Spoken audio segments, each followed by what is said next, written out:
First step to make your school look like that. Everyone is going to get a boomerang card, which we have over there. They look just like that.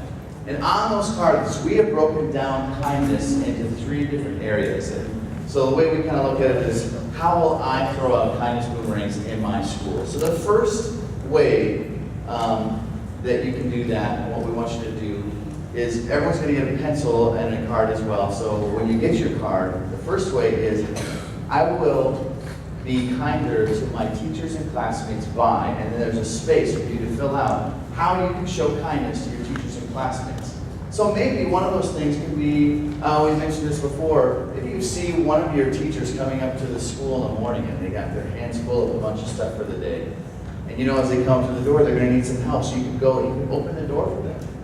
Or maybe a way that you can show kindness to one of your classmates, let's say at lunch or maybe at recess, you notice that there is one of your classmates who is sitting by themselves, or there's no one that's playing with them at recess. You could go up to them, you can either include them into the game that you're playing, or play a whole new game with that person to make sure that no one ever sits alone at lunch, or no one ever has to sit by themselves at recess. You can show kindness that way.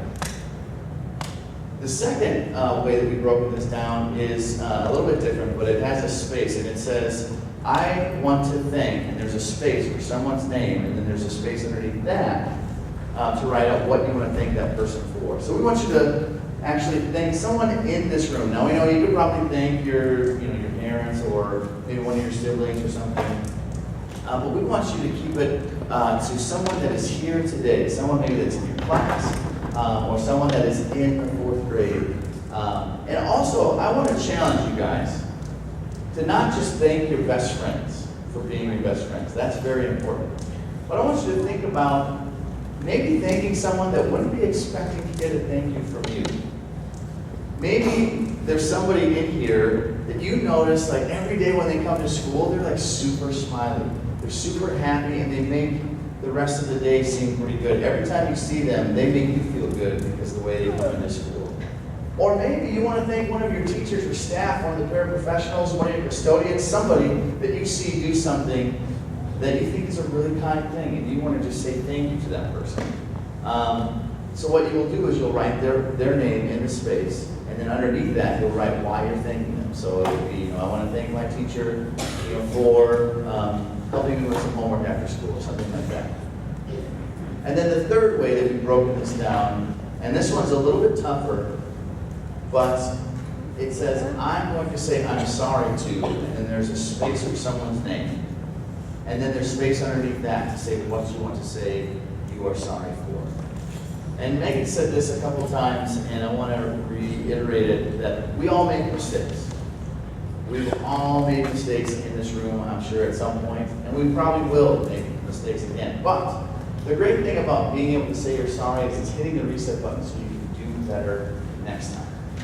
So maybe there's somebody in here that you said a bad name to, or you teased them, or maybe one of your teachers, you make it really hard for other students to pay attention in class because you disrupt sometimes.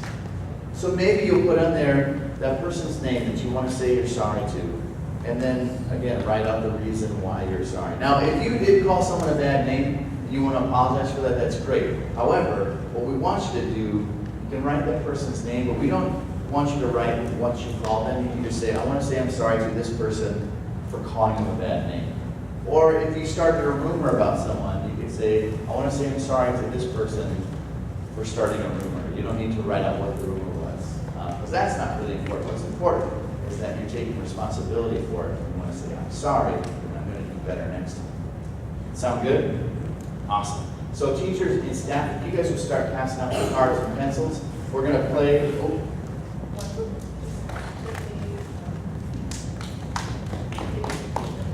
Oh yeah, you're not turning this part in, so we want you to keep it with you, and don't worry about turning this in. This is going to come into play a little bit later. Also, we want you to be super quiet during this, so we're going to play a little bit of music. Don't talk with your neighbors, and then we will move on to our next activity.